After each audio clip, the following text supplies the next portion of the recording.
Hitler survivor has just 7 words for liberals equating Trump to Nazi leader. A German woman who survived Nazi leader Adolf Hitler's tyrannical reign, lived in a refugee camp, and fled to America has noticed that liberals love to compare President Donald Trump to Hitler. However, when asked about the similarities between the two, she had just 7 words that completely shocked leftists. Before Inga Andrews escaped Hitler's final solution, the Holocaust, she and her mother were forced to survive the catastrophic events brought about by the Nazi Party's socialism and racial hatred.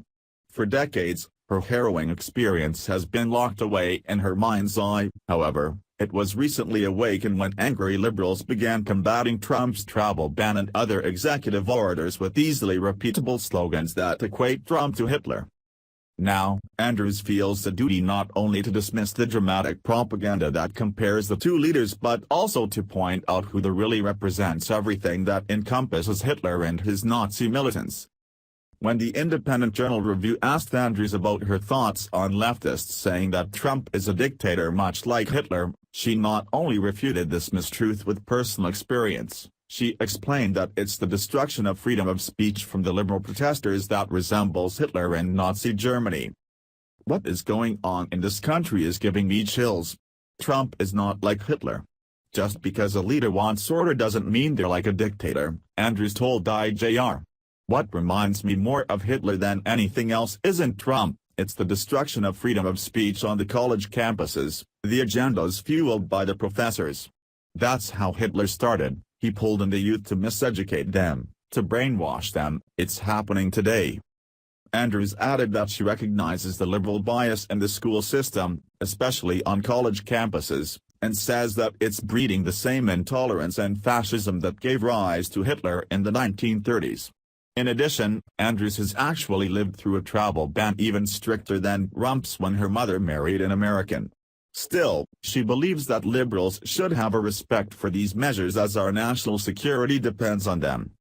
It took 6 years to clear her to be able to be married, she said. Then when you married an American, because we were the enemy, you had to wait. We had to go from Heidelberg to another city where camp was. They vetted us in both places. There were all these German brides with their children and families who had to be vetted again for 3 of 4 days before they could get on the ship. So we had a vetting process like what we are going through now because you have to have this to make the country safe.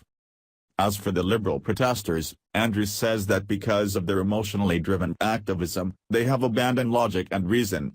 She remembers the desperation democratic socialism caused, including times when she only had maple leaves and grass to survive, something she says these leftist millennials have never had to endure. In short, equating Trump to Hitler is more of an insult to her and the millions who suffered and died during Hitler's reign. Professors shouldn't be telling their students to go after freedom of speech, she said. They should be telling them that this is the greatest country in the world. I see what is happening here reflecting some of the things we saw in Germany, and it's terrifying. It's sad. But it's not because of Trump. It's because of poor education. Trump is not like Hitler. The theory that he is propaganda.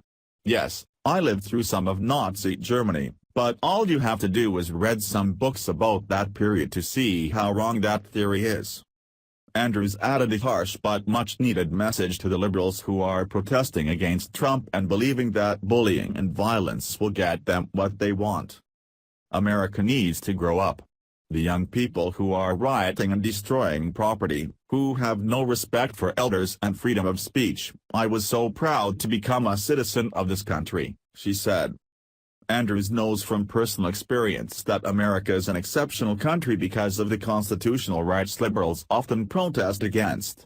She easily identifies the parallels between the liberal movement in America and that of Nazi Germany.